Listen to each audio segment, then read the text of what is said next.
Apakah ada keterlibatan dugaan korupsi timah yang dilakukan oleh saudara Jokowi kan? Ada nggak tuh? Ada nggak? Coba kasus Pupu Papa aja, coba Pupu Papa yang udah jelas-jelas begitu, nggak jelas, menghina sana sini, nggak karu-karuan, loncat ke sana, loncat ke sini, kayak Sun Gokong aja kan, Pupu Papa itu. Alih-alih bukan dilaporin, tapi yang dilaporin malah Arahmah, ngeri. Arahmah ID dilaporin, Pupu Papa yang udah terang benderang menghina, dibiarin, ngeri. Sekali lagi ini menunjukkan kepada kita bobrok, namanya bobrok, ya bobrok. Mau pemimpin siapapun kalau sistemnya masih demokrasi, ya bobrok gitu kan. Kok bobrok?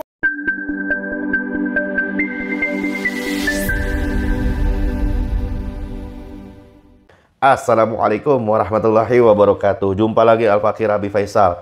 Jumat Berkah 13 September 2024. Bagaimana keadaan saudara dan keluarga? Semoga sehat, mulia, barokah. Amin, Allahumma amin. Masih panjang umur perubahan, panjang umur perjuangan, nggak mau berubah, nggak mau berjuang. Apa kabar? Ngotak. Ngotak mana ngotak? Aduh. Sepandai-pandainya tupai lompat. Wah, tupai itu pasti jatuh juga. Serapat-rapatnya bangke ditutup, kecium juga. Kira-kira kata-kata tadi masuk nggak ke sini? Terungkap di sidang, ya elah. Ternyata Jokowi beri arahan legalkan penambang ilegal. Wah, nama Jokowi disebut-sebut nih di sidang nih. Waduh. Ya, waduh. Nah sekarang pertanyaan besarnya, bukan Jokowi itu salah apa enggak. Nggak ada urusan, mau salah mau bener. Bukan urusan Al-Fakir, bukan urusan saudara. Pertanyaan besarnya, berani nggak di KPK? Ngusut ini. Coba, berani nggak? KPK ayo dong, tunjukin taringnya ya kan. Ya begitulah. Kita bacain aja beritanya. Nggak ada habisnya soal KPK mah. Ya begitulah. Presiden disebut memberi arahan khusus akan menambang ilegal di Bangka Belitung tidak diburu aparat. Wah, hal tersebut disampaikan mantan Kepala Unit Produksi PT Timah. Wah, PT Timah. Timah TBK wilayah Bangka Belitung. Wah. Ali Samsuri saat bersaksi untuk terdakwa mantan Dirut PT Timah Mokhtar Rizza Palepi. Dalam sidang lanjutan kasus dugaan korupsi pengelolaan tata niaga komoditas Timah tahun 2015-2022 di Pengadilan Tipikor Jakarta. Awalnya Ali dicecar jaksa penuntut umum terkait program Timah untuk mengatasi tingkat produksi di periode 2015-2017 yang terbilang kecil. Salah satunya soal menggandeng pihak swasta pemilik izin usaha jasa pertambangan sebagai mitra dalam meningkatkan produksi.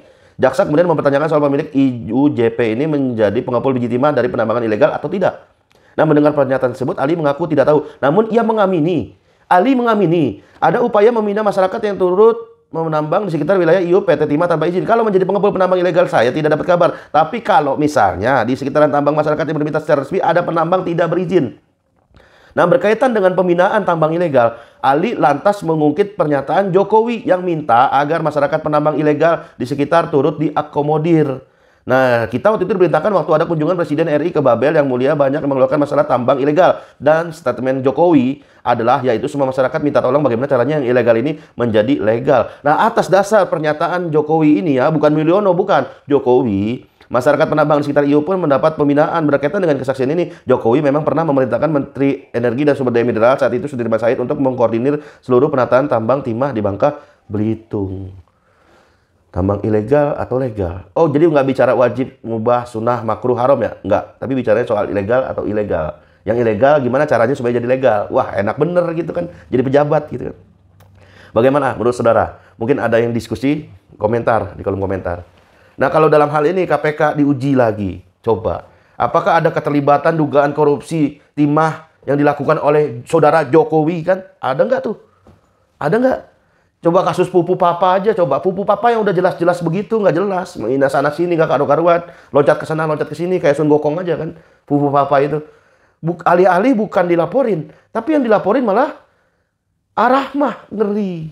Arahmah ID dilaporin, Pupu Papa yang udah terang benderang menghina, dibiarin, ngeri. Sekali lagi ini menunjukkan kepada kita bobrok, namanya bobrok, ya bobrok. Mau pemimpin siapapun kalau sistemnya masih demokrasi, ya bobrok gitu kan. Kok bobrok? Ya bobrok. Karena sangat jelas. Menurut Ustadz Ismail Yusanto menilai untuk mewujudkan perubahan tidak cukup hanya ganti pemimpin. Tapi butuh perubahan ke akarnya, sistemnya, aturannya.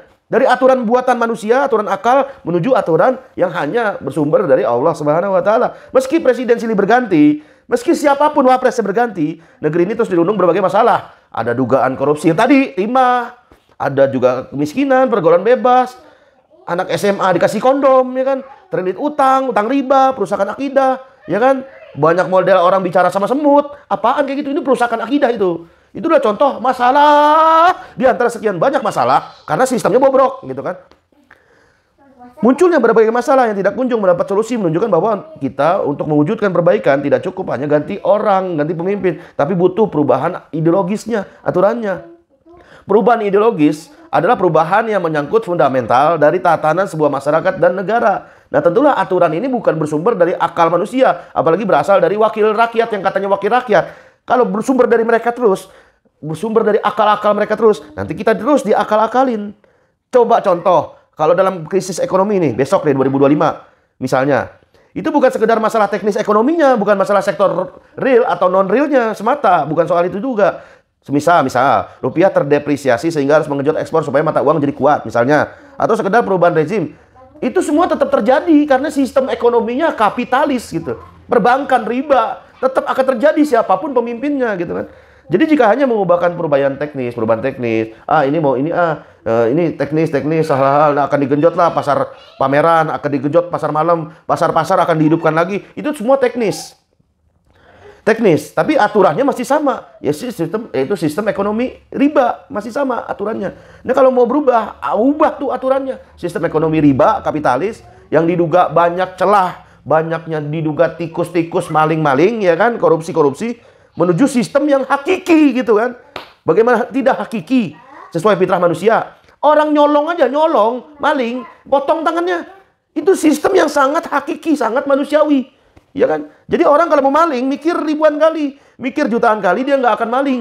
Nah, kalau sekarang ya boleh maling, boleh, tapi kalau nggak ketahuan, kalau ketahuan ya kan ngeri. Nah, jadi perubahan ideologis, perubahan sistem, bukan sembarang sistem. Bukan sistem komunis lah, bukan sistem kapitalis lah, sistem fasis di Jerman lah, bukan. Tapi sistem yang memang harus berbasis Islam. Jelas. Karena di dalam surat Ar-Rum, ayat 21 sangat tegas di situ. Allah Subhanahu wa Ta'ala menegaskan, telah nampak kerusakan di darat dan di laut. Karena apa itu?